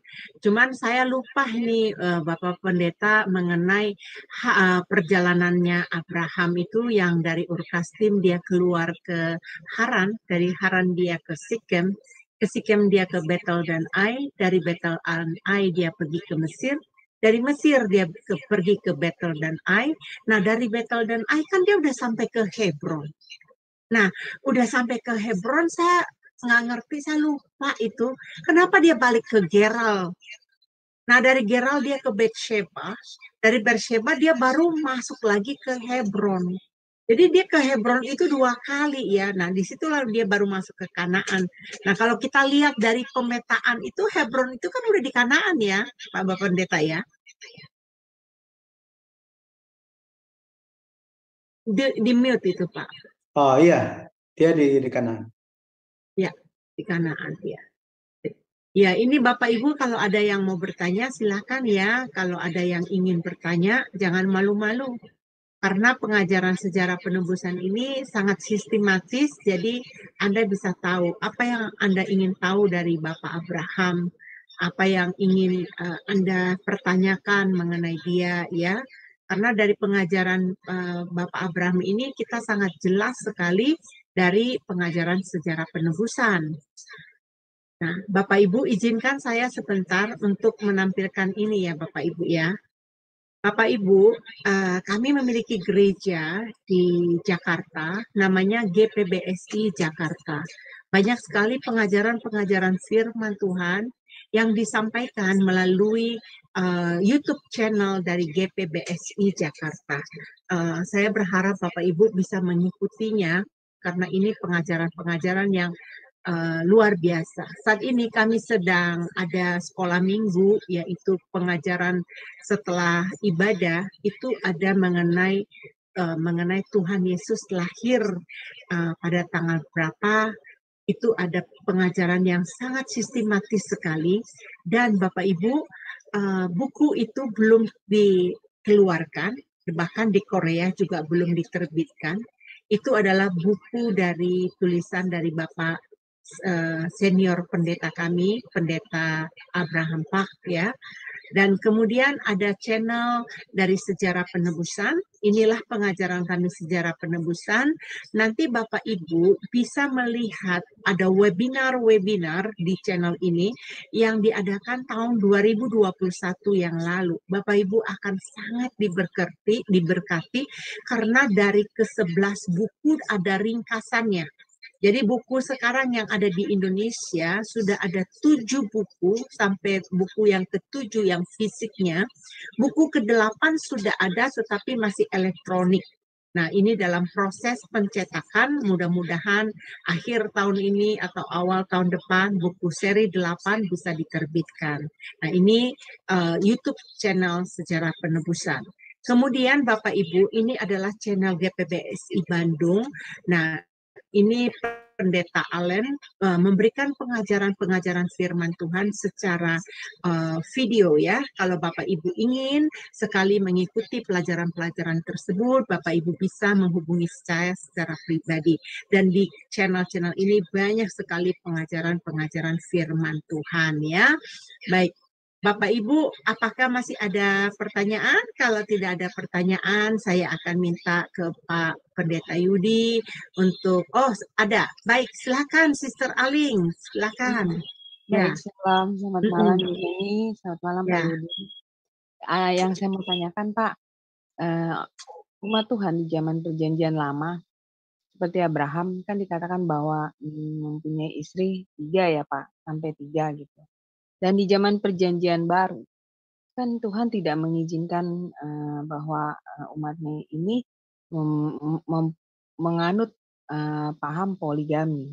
Nah, ini bagaimana penjelasannya Pak Yudi mengenai masalah ini? Karena saya pernah dengar ada pendeta yang karena dia melihat dari perjanjian lama, dia jadi memakai paham orang-orang perjanjian lama yang boleh mempunyai istri lebih dari 1 ini Pak.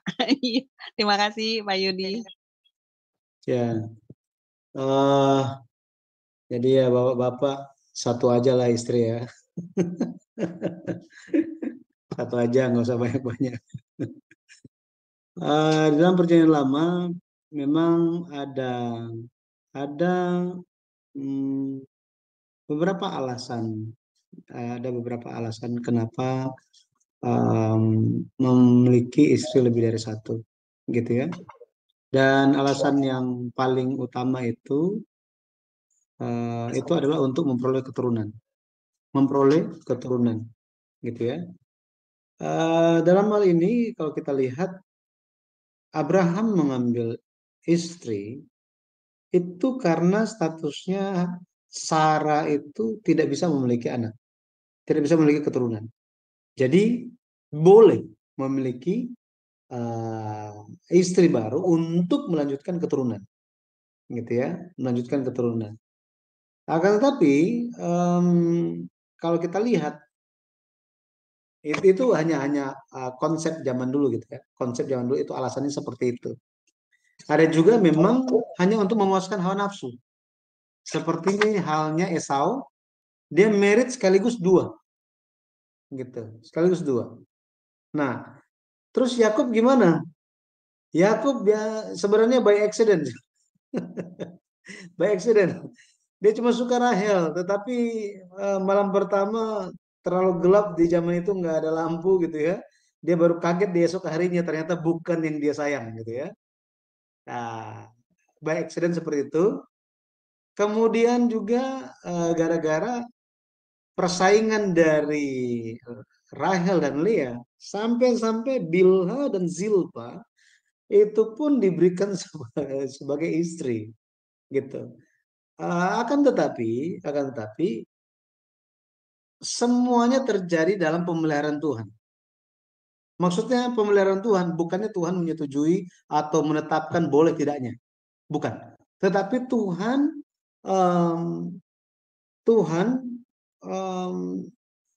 semua peristiwa yang terjadi itu dia jaga supaya pada akhirnya nantinya gitu ya, nantinya kehendak Tuhan itu bisa terwujud. Mungkin kita bisa katakan itu sebagai izin dari Tuhan, gitu ya. Tetapi itu dengan tujuan, bukan dengan pengen memuaskan hawa nafsu, gitu. Enggak seperti itu. Tetapi ingat, ada tujuan di saat itu. Bukan apa? Bukan diterapkan, oh berarti kalau dulu boleh, sekarang boleh. Salomo aja istrinya hampir, itu istrinya ya 1000, berarti boleh dong, ya kan? Makanya Rasul Paulus untuk umat Tuhan itu jadi teratur, supaya jemaat teratur, dia menerapkan dari pemimpin. Jika seorang menjadi penatua, menjadi pelayan Tuhan, hendaklah satu istri. Jangan istri banyak katanya, satu aja. Nah, itu pun disebutkan. Jadi alasan-alasannya itu berdasarkan konteks pada waktu itu di zaman itu, gitu ya. Tuhan seolah-olah mengizinkan hal itu terjadi, ya, mengizinkan hal itu terjadi. Tetapi sebenarnya pada dasarnya Tuhan inginkan keteraturannya itu adalah ini satu aja, gitu ya, satu aja. Ya, baik. Terima kasih Pak Yudi untuk keterangannya. Tuhan berkati. Iya, Sis Aling. Berarti si Abraham itu kan menidurin si Hagar kan itu memang perintahnya si Sarai itu. Jadi bukan kehendak Allah ya. Ini ya Sis Aling ya. Satu aja bilangin ke orang-orang ya. Untuk punya istri satu cukup. Ya, satu Bu. aja susah loh Sis Aling kata orang. Ya nggak habis-habis. Makanya. Ya, terima Iya, kasih. benar.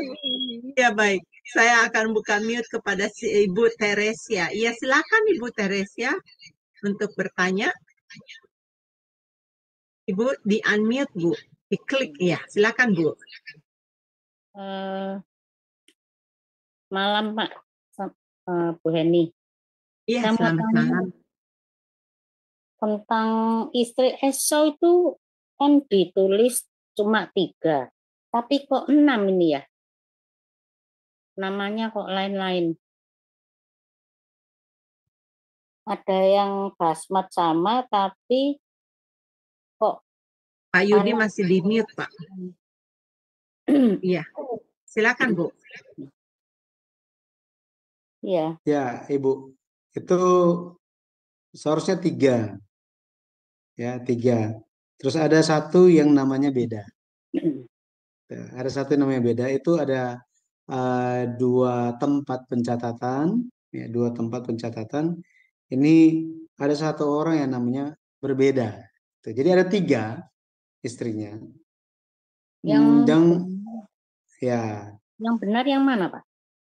Ya benar semuanya. Itu semua ada di dalam Alkitab, jadi benar semuanya Ibu. Kan Yudit anak dari orang Het. Ya. Terus Basmat anak Elon orang Het, tapi Basmat satunya anak Ismail. Ya, itu sebenarnya menunjuk kepada itu orang yang sama tapi namanya beda. Gitu ya. Orang yang sama tapi namanya beda. Nah, kalau dihitung semuanya itu jadi beda-beda semua, jadi 6. Iya. Sebenarnya tidak demikian. Kalau kita baca berdasarkan di Kejadian pasal 26, ya, Kejadian 26 ya. Iya, Kejadian 26. Kejadian 26 itu ayat 34.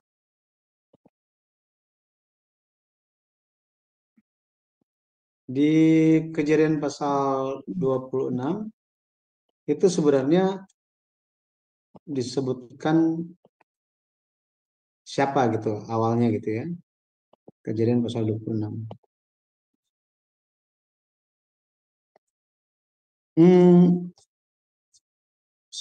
Ya, ini. Ayat 34 dikatakan dia mengambil Yudit anak Beri orang Het dan Basmat anak Elon orang Het menjadi istrinya. Kalau Kejadian lihat di Kejadian 36 ya atau 28 ayat 9 itu ada Mahalat anak Ismail. ya. Nih ada Mahalat anak Ismail gitu ya. Kemudian kalau lihat di 36 ayat 2 sampai 3. ya, ini ada anak Elon orang Het, Oholibama anak-anak Basmat anak Ismail. Ini. Apa Basmat sama Mahalat ini sama? Jadi ini anaknya Ismail ini tetap sama. Gitu ya. Jadi kita di sini menunjuk kepada ini anak dari siapa gitu. Gitu ya. Anak dari siapa? Oh, itu anak Ismail. Jadi meskipun tadi dikatakan Mahalat, tapi anak Ismail kan? Iya. Nah, ini anaknya Ismail gitu. Menunjuk kepada orang yang sama, tetapi namanya berbeda. Ya, namanya berbeda. Berarti seperti ada tertukar gitu catatan, tetapi ini bicara mengenai orang yang sama. 3 istrinya. Berarti Basmat, Mahalat, Basmat lagi itu tetap Basmat ya, Pak? Jadi Basmat anak Ismail, Mahalat anak Ismail kan? Iya. Ya, itu orang yang sama. Terus Basmat satunya anak Elon itu? Anak Elon. Nah, itu namanya yang ini nih. Ada. Ini. Ada anak Elon kan di sini kan? Ada anak Elon. Ini, anak Elon. Iya. Orang Het gitu ya. Kemudian satu lagi itu hanya disebutkan siapa tadi? Satunya lagi. Yudit sama Oholibama. Itu kan? Yudit sama Oholibama ini. Ya, sini kan? Ini. Yudit ini, Yudit. Iya. Oh, lihat ya, Yudit ini si siapa tuh nama itu? Anak Beri orang Het. Ya, itu yang Oholibama gitu. Oh.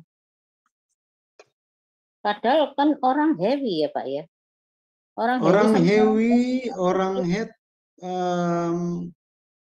kalau lihat gitu ya, kalau lihat suku-suku Kanaan sendiri itu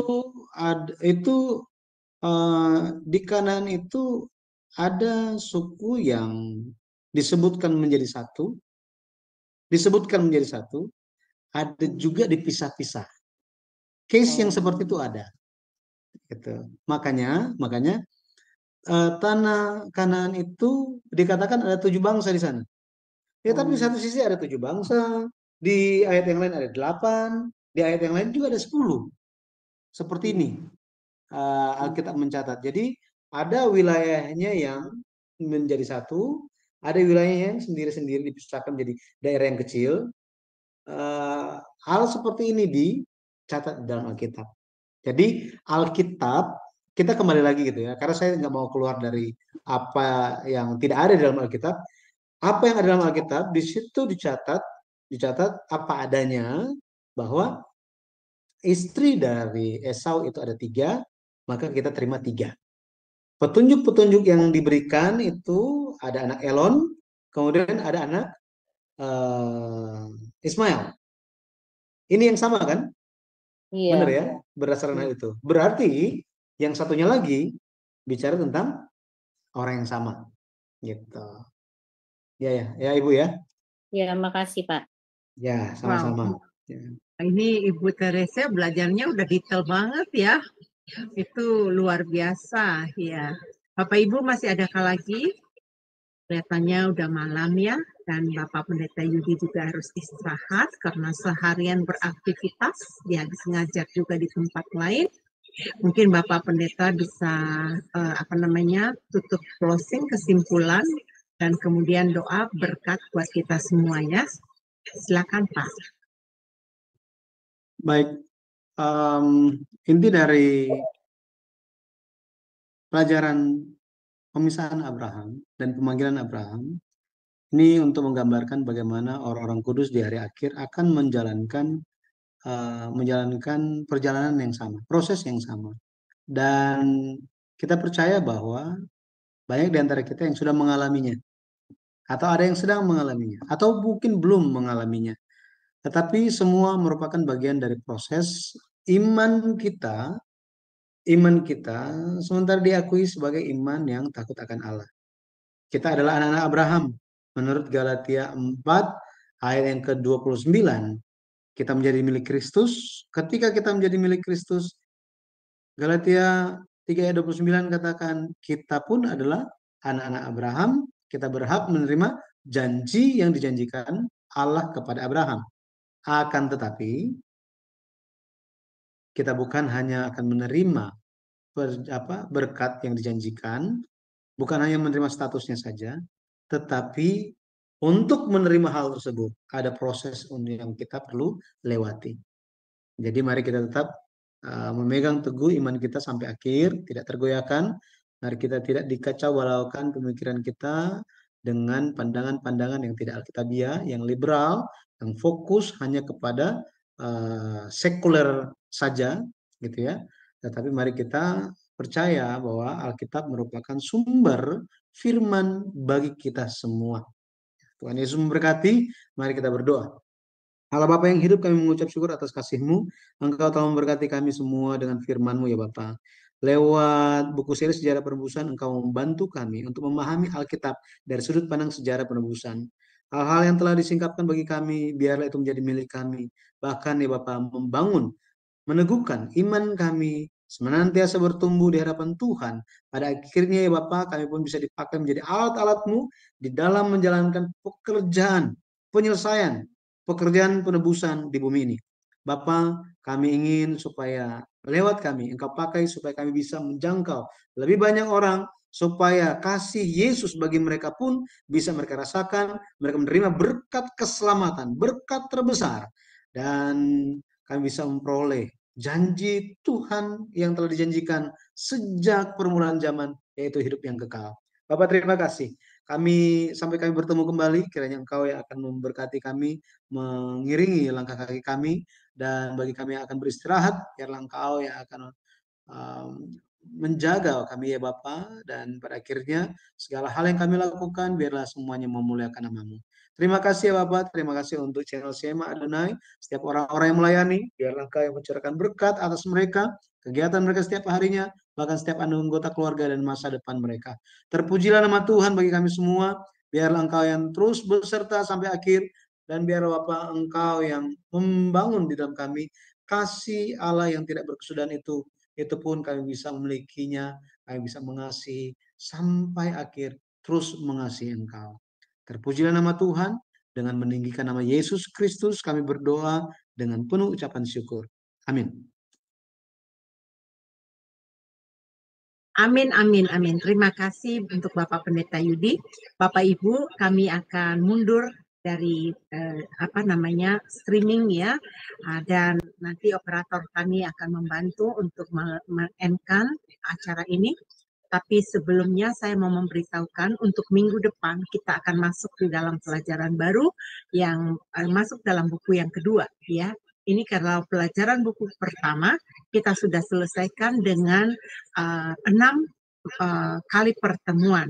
Nah, Bapak Ibu, apa yang diajarkan oleh Pendeta Yudi ini sebenarnya hanya sedikit ya.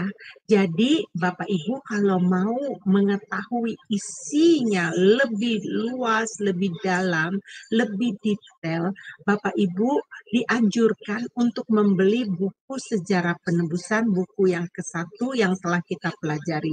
Karena di sana ada diagramnya, ada tanggal-tanggalnya, ada tahun-tahunnya secara detail, dan Bapak Ibu bisa mempelajarinya lebih lagi. Ya, baik Bapak Ibu, dari kami saat ini ingin pamit diri dulu. Dan untuk teman-teman yang ada di Zoom, mohon sabar sebentar untuk bisa berkomunikasi dengan Bapak Pendeta Yudi untuk mau mengucapkan terima kasih. Tapi izinkan dari operator kami untuk meng-end-kan live ini sebentar.